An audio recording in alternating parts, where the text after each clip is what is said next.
Oh, I just love that intro. I just love the intro. Hey, I'm here with Darleen Priday, and I'm so excited to have you here today, Darleen. Thank you so much for coming on the Pipe Podcast. And I'm your host, Cris.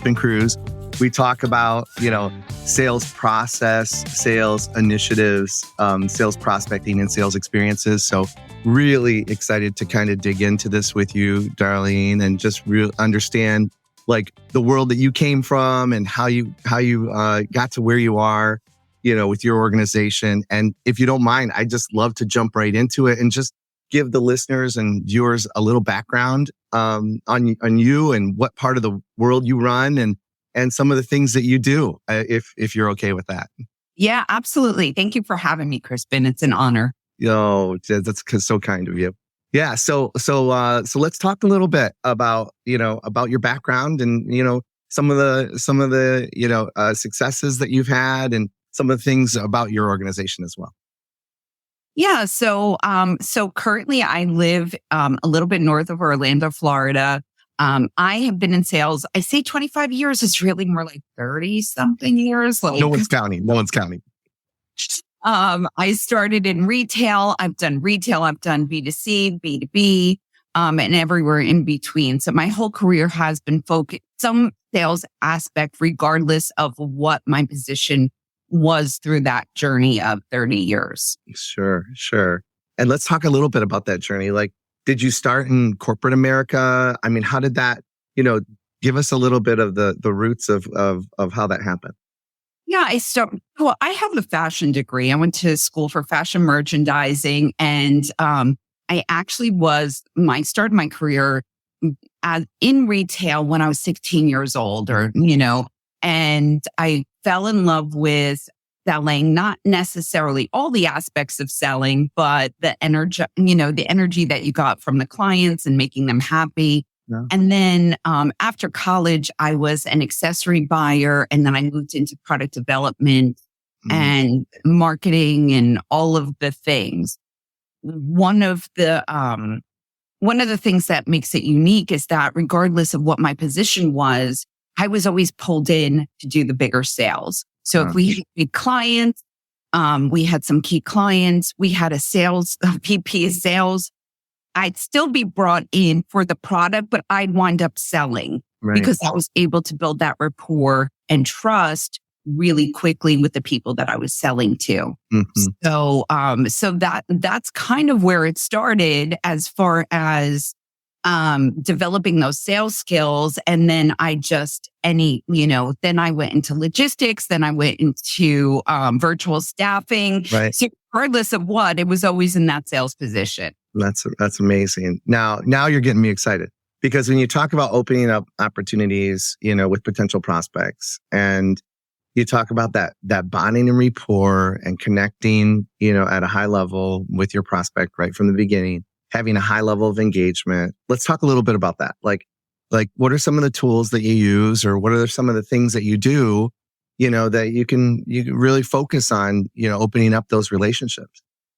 Yeah. What's funny is I have always operated like this, and I didn't really define it. I didn't think it was a sales process or some kind of sales gimmick or anything like that. I was just always being authentic.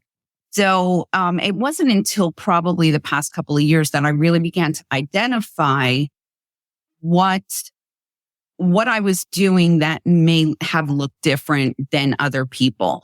I call it empathetic sales. So I always try to connect with the person that's buying, put myself in their shoes, and really try to get what's best for them. That's going to make them successful with the solution, the product, or whatever it is that I am selling. And building that trust as first and foremost, my goal in that sales call. Isn't it? So, I mean, the stuff that you're talking about this morning, it's so key. Like, when we at Sales Arbiter take people through, training, coaching, mentoring, I mean, it's really interesting, Darleen, because it's almost like, how do you not try to go into every engagement, like every sales engagement, and try to build, a bond and rapport in a way where you're making a connection with your prospect, and I know this sounds crazy, but it sounds a lot more like a conversation than it does a sales call, right? Right? Yes. Yeah. And I think over the years, I don't like to be sold to. Mhm. There's something in me when I feel like I'm being sold to, Yeah. even when I need that product or whatever it may be, I'm like, everything's screaming in me, like, do not buy. Right. So I try to do the opposite when I'm connecting with people, Yeah. and not push them, use fair tactics. I'm not saying those things don't work.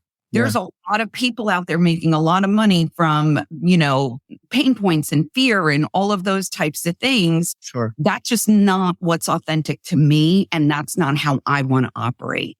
Yeah, that's right. That's right. And so then when you're going into these events and you're really uncovering, I'm assuming you go through like a discovery, or you're doing something to really uncover, the reason why, or the compelling reason why your prospect needs or potentially needs your service, right? And so when you're going through that process, what are some of the things that you're doing, that may be different than other consultancies out there? So I love that you use the word discovery, because that's what I do. I go into a discovery call versus a sales call. Really, the discovery is on, helping the client identify what they need. Most of the people I talk to don't even know what they need. They're not really sure. So really uncovering and helping them discover what they need, active listening, and sharing what I can bring to the table and how I can support them. So again, it's not really a sales call. It's a discovery call for both. Right. And that is for the client to really understand what they need and what I can offer. And it also is, selfishly for me, that I'm bringing in the right clients, because I don't want to bring in people I can't serve well, because my reputation is everything. Yeah. Yeah. It's so I'm telling you, we're kicking off this Monday the right way. Now the sparks are flying, because when you said active listening, it was like a big juicy, the perfect omelet that I'm having for breakfast. And I just cut into it. And I just took a big, bite of that, because wow, as active listening, it is so important. And, a lot of times, even more seasoned, sales people, even more seasoned consultants, they feel this deep, compelling reason to fill that silence, Oh, is real. Listen, I'm not saying I am that. I struggle with that all the time, right? We're salespeople. We like to talk. I get excited and I'm really passionate about what I do. So I can tsunami somebody on a sales call if I'm not intentional and careful. And it's not from just trying to sway them. It's because I truly am excited. Or if I know I can really help somebody, that is even harder to just assume and fill in all the blank. Right. And let them talk and kind of share and make that discovery for themselves. Right. And how do you hold, I know now you've given me the, kind of the visual of the tsunami coming in. Like, how do you hold that back? Like, what are the sandbags, that we use, like, to kind of hold some of that back, continuing with that analogy, how have you managed that for yourself? And then also, how does that, maybe a two-part question, how does that benefit, your prospect and your potential client as well? So it's really difficult, but I try not to just assume what they need. When you're in business for so many years, it's easy to just they all blend, right? Like, oh, it's another sales call and this is what they do. So you can think, you just automatically assume this is what they need and all the different things. But I do my homework, right? So if I'm meeting with anybody, I'm going to research them as much as possible. I'm going to try to understand where they're coming from, what their value is, everything like that, and maybe have in my mind what they need.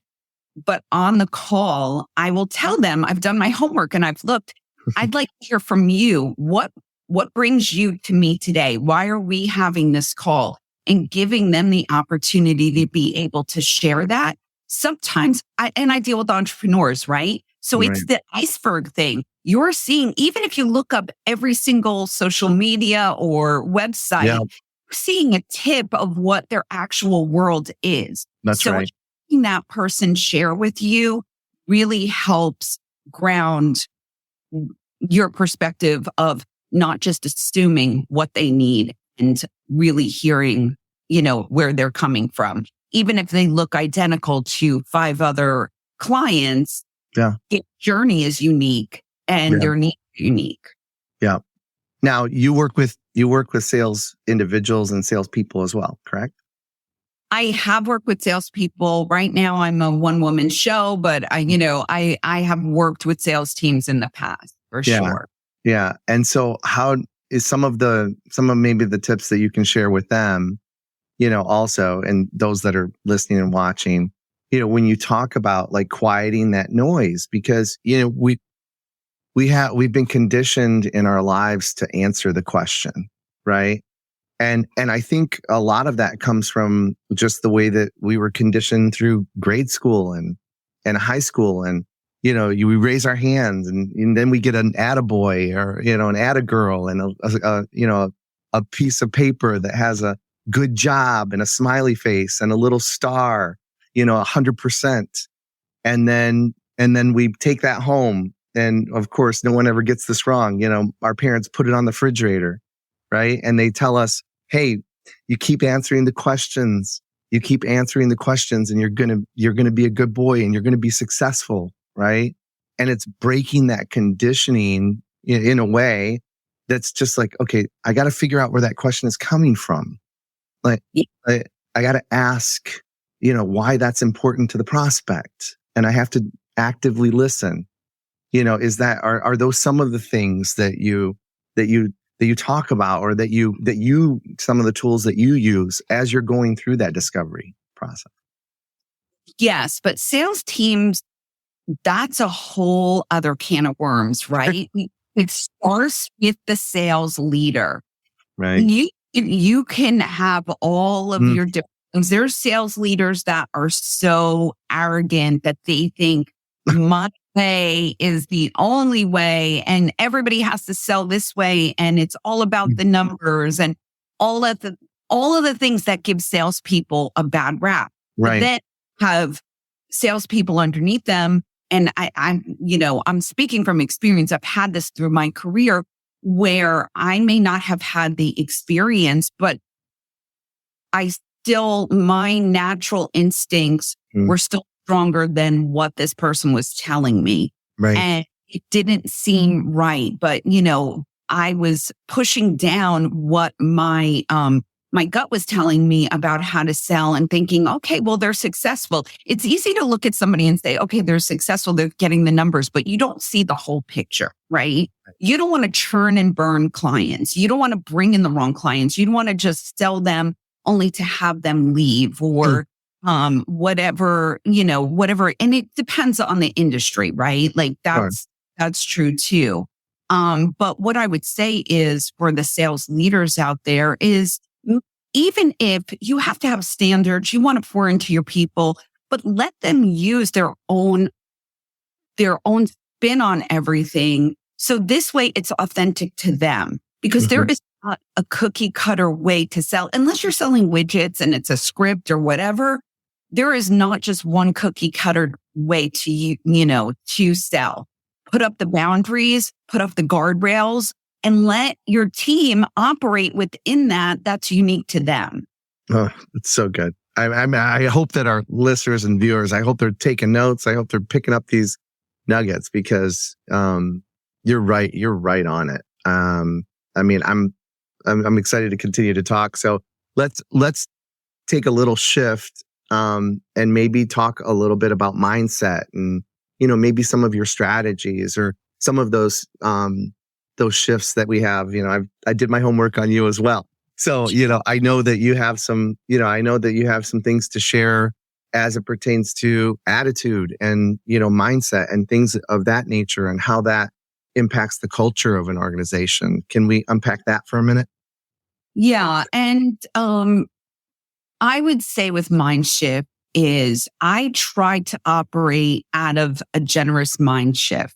Like, I'm going to give value. I'm going to pour into this person. The end goal of my sales call is that I have built trust versus getting the sale. The win is in building the trust. The win is getting that foot in the door with the relationship.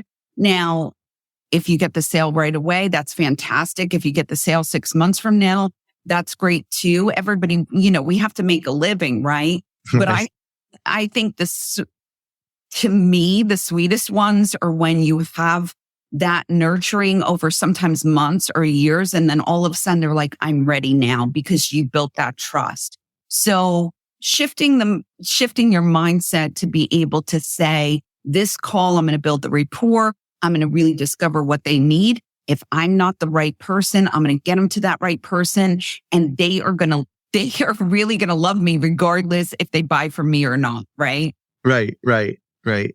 And so what are some common challenges that you run into, as far as areas of improvement for organizations that you serve? Like, there seem to be these kind of key elements that you're seeing, that are almost in every organization, that you've worked with or for. What are some of those things? I think it's a matter of people losing confidence when they switch to a sales call and they can share what they do. They can convey the value, and then they switch over to a quote unquote sales call and they freeze up.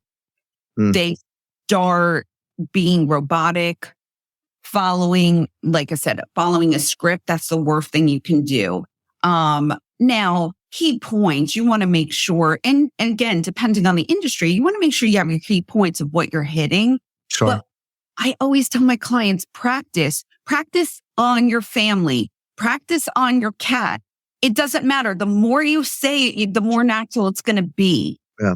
Not that, again, actively listening, know your audience, hear what they're saying to you, as opposed to just getting out your spiel. You want to just spit it all out, right? You want to make sure that you're interacting with that person. But the more that you have, the more that you're able to convey your value and your key points and share how you can help, the easier it's going to be when you get on a call to be able to do that too. And again, changing the mind shift of, it's not a matter of if they're not buying today that I have failed. Where did they go? Am I not the right solution?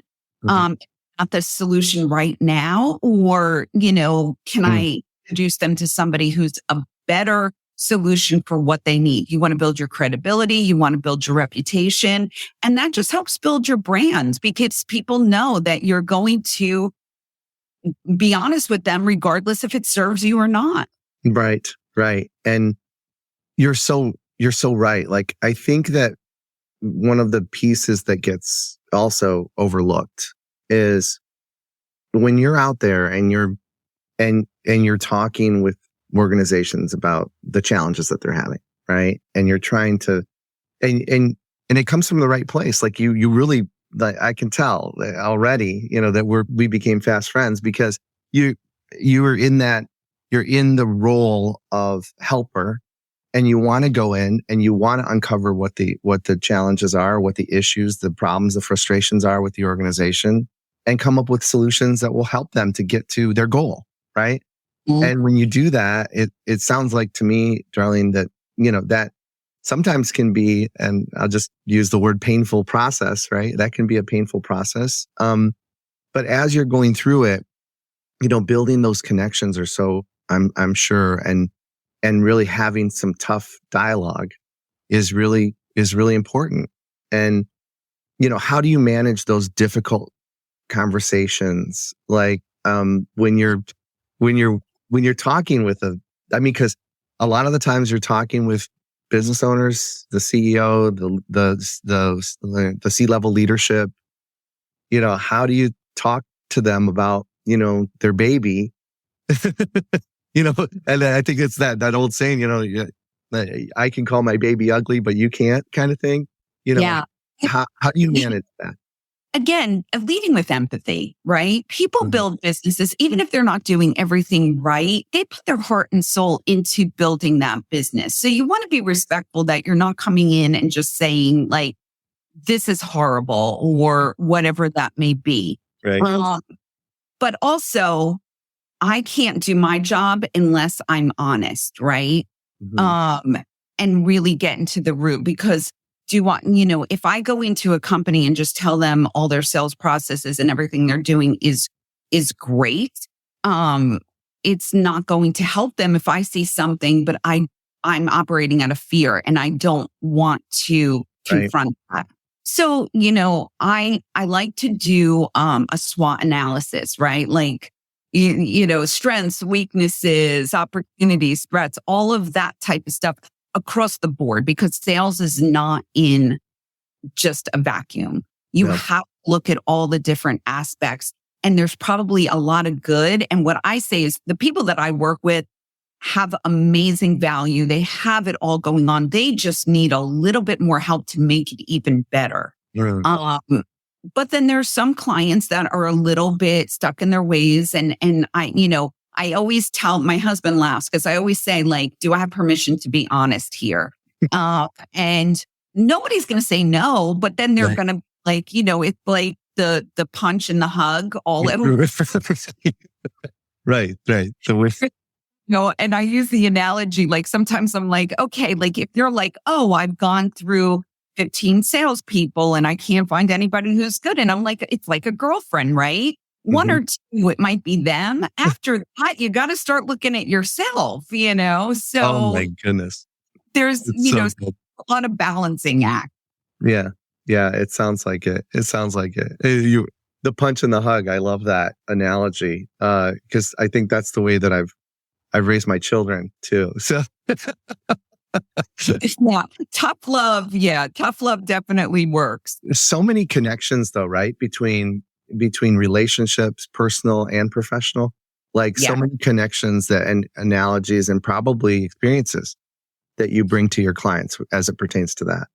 Yes. Yeah. Well, think about all the relationships. We have those surface friends that just say like, you look great all the time, even at 7:30 in the morning with no filter and all of those different things.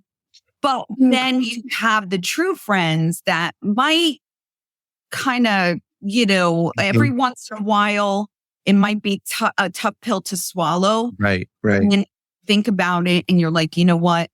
They're right because Yeah. they know me so well and they have my best interest. They want me to be my best so they can speak the truth into my life Yeah. versus somebody who really doesn't have any skin in the game. And they're just like, yeah, whatever you're doing, you're doing great and just agree with you. And I always say, if you want a yes man, I am not your girl. That's not going to happen. That's great.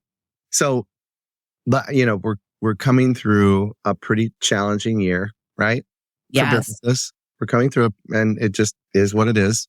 Yeah. Some of my closest colleagues and friends have told me about layoffs they're having, about how, a lot of these companies are constricting, they're thinking about, okay, how are we going to get through the rest of this year and at least match the numbers from, last year, or maybe there'll be some growth, but it'll be incremental. What are 3 things that you think, Darleen, important, extremely important for businesses to focus on throughout the rest of this year so they can be successful?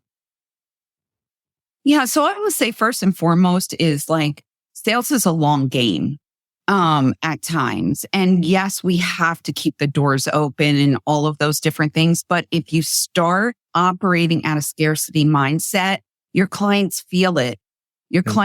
So you have to really back to that mind shift.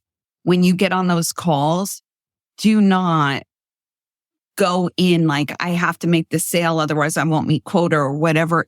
Your energy comes across to that person, and it has the complete opposite effect on what you think it will.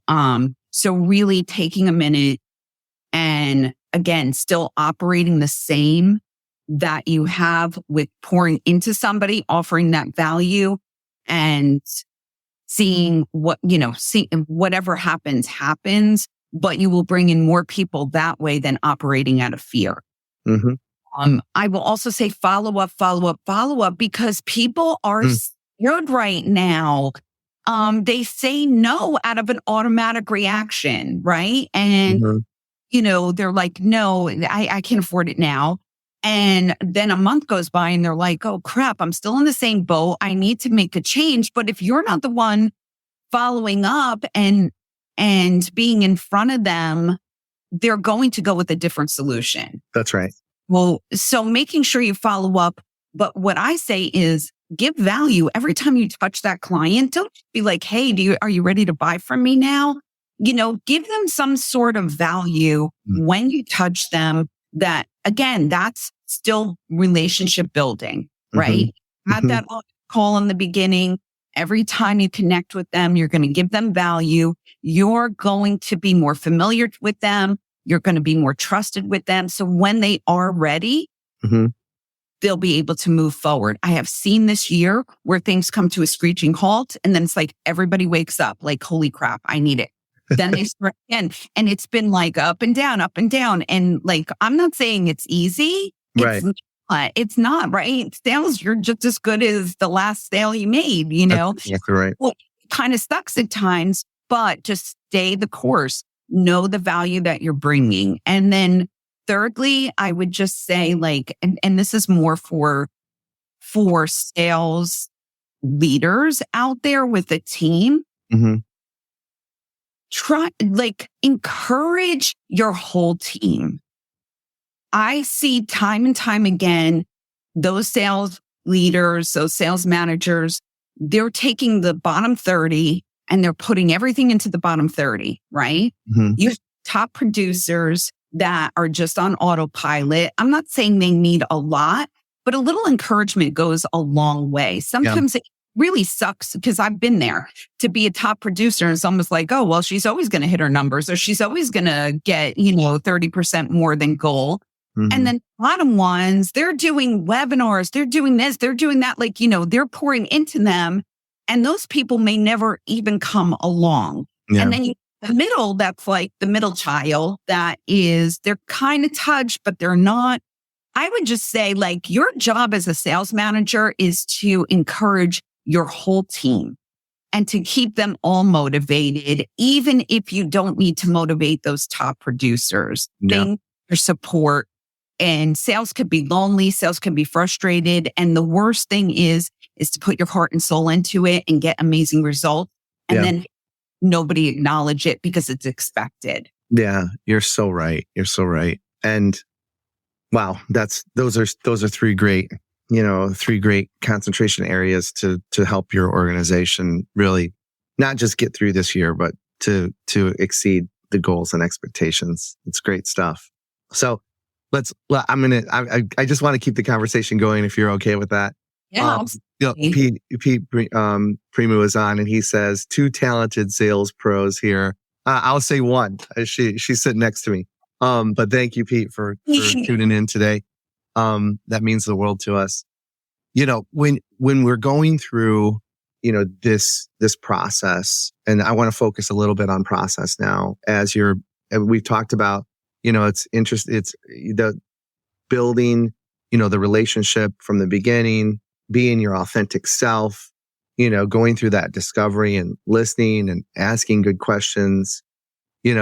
What about, we got to talk about that little thing. Darleen. It's called, and I'll whisper it, right?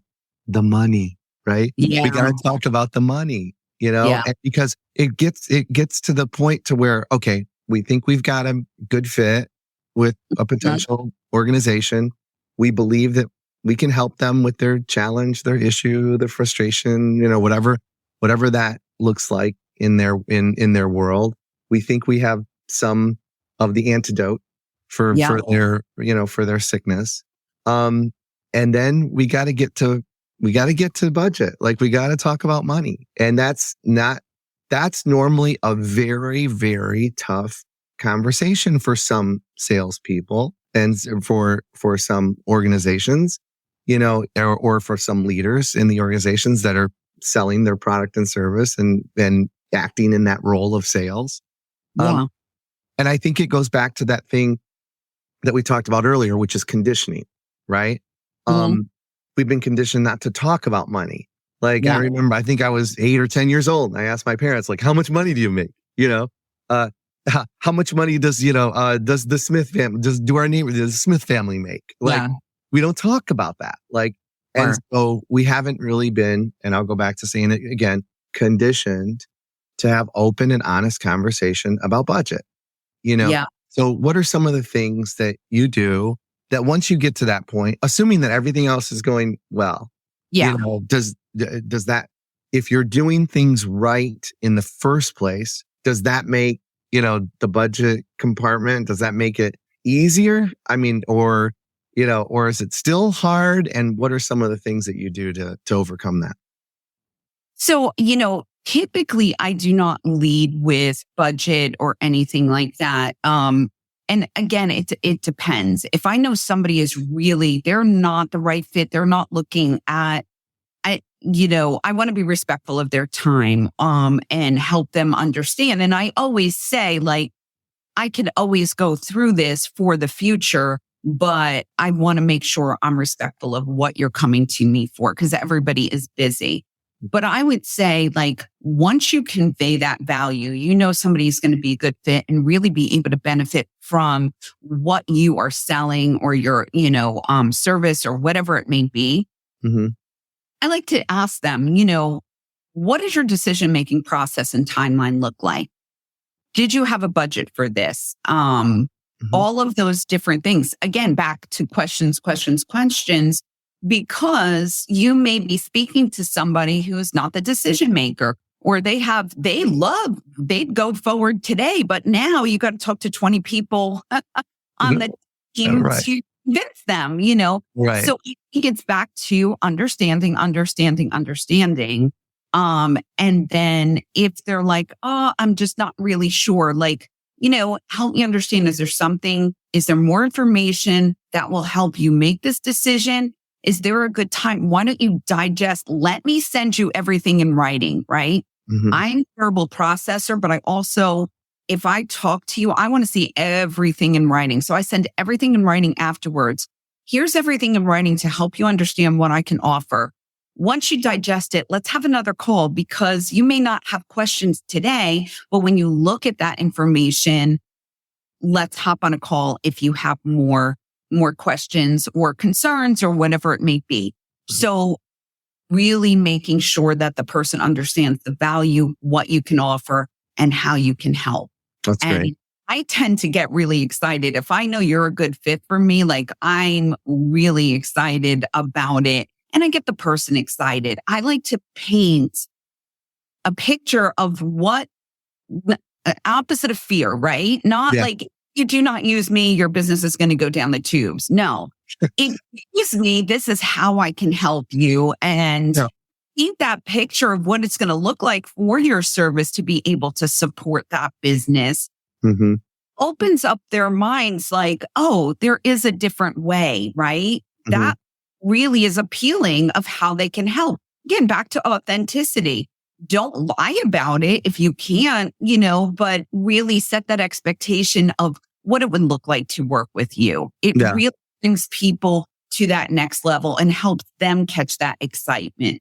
So good. It's so good. Well, thank you so much for that. And wow, I mean, we're just, we're dishing out a lot of good information today to our listeners and viewers. And this is the time that we typically kind of pivot to the Sales Arbiter 7. And we had talked about this at the beginning of the show, or before we came on, but this is kind of my tribute to James Lipton. I'm inside the Actor Studio, and we just ask these 7 questions, and it lets our audience understand or a little bit more about you and maybe personally as well as professionally. And so if you're game, I'd love to ask you a few of these questions and just see how it goes. Sure. Great, great. Well, the first one, pretty simple. What is your favorite word?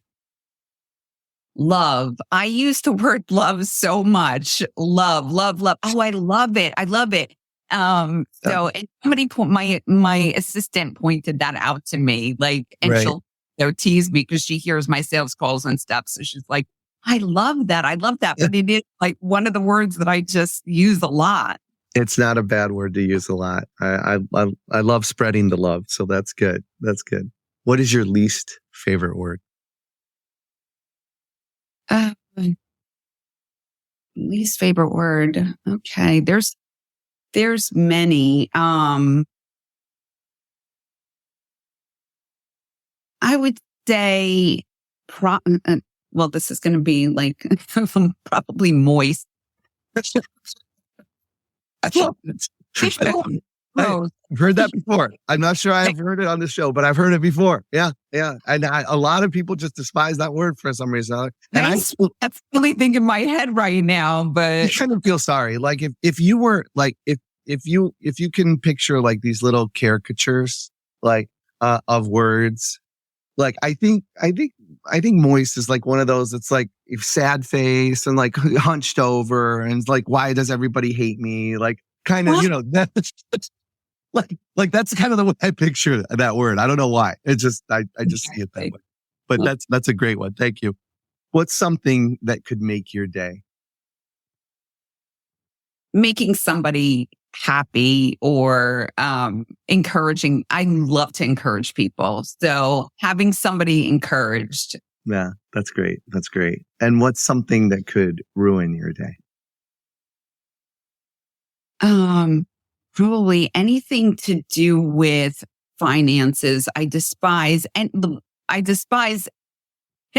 financial talks. I just shut down. And, if somebody is trying to, go through a spreadsheet, that can destroy me.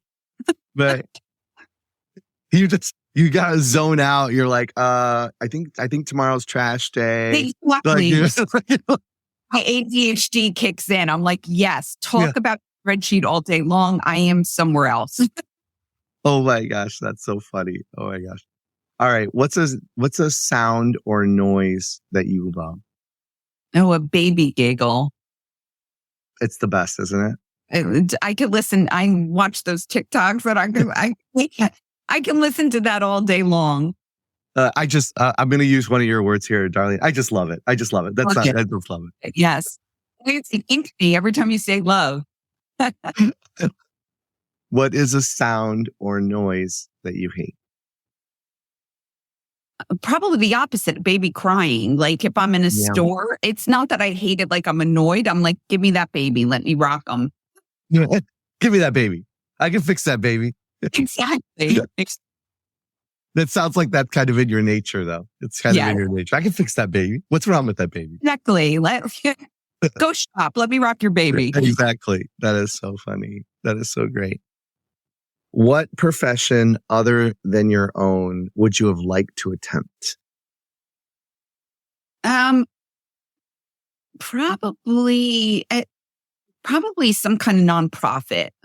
Some point. I think I'm going to the end of my career, but I'm like, the world's a beautiful place. Reinvention is great, right? So I think my next step would be something with a nonprofit or helping others, some kind of social reform or focus. Oh, wow. That's big. Like that's not a little thing. Like that's some people say, oh, I would like to be an airplane pilot or, something like that. But that's you don't want me driving your airplane now. That's it. It's just not in your world. HD, I'd be like, oh, pretty lights, and we'd be going down. So, my goodness, that's funny. But that's a tall order. I'm interested in hearing more about that. Like, and because that's obviously something you're passionate about. Is maybe looking at like a nonprofit in that way, or maybe as you're winding down, getting involved with something? Are there certain things that you do now, Yeah. or involvement that you have now in the community? So I think first, I probably wouldn't like to, I would probably like to be involved in a nonprofit and not have a nonprofit because there's a lot of that business stuff. I just want to help people. Like if I was going to do that, I would want to be on the front lines type of thing. And I love to feed people. So I've done food ministries before and different things like that. So I think that because you're helping people in that moment, and it's very satisfying and it's very gratifying to see someone be able to benefit from what you're doing in the moment. There's a lot of long-term charities out there and different things like that. But I think for me, I would like to just feed people. Yeah, that's great. That's just great. Well, let's tell the viewers, the listeners, how do they get in contact with you? What's the best way for them to, open up a conversation with you, Darleen? I mean, your sales experience, your knowledge is unprecedented in this area. So I really want to make sure that they can get to you easily. Sure. So dpconsult-consults.com is my website, and you can fill out a form on there and we can have a discovery call or a conversation. You can also connect with me on LinkedIn. I am very active on LinkedIn. So just send me a message or a note, and I'm happy to even, just have a virtual coffee to see if you need my services. Or like I said, I have an incredible network of amazing service providers. So if I'm not the right fit, I can patch you off to a great person. So good. It's so good. It was a pleasure having you on. I hope you will come back and see me again. And when you write your, next book, on mind shift or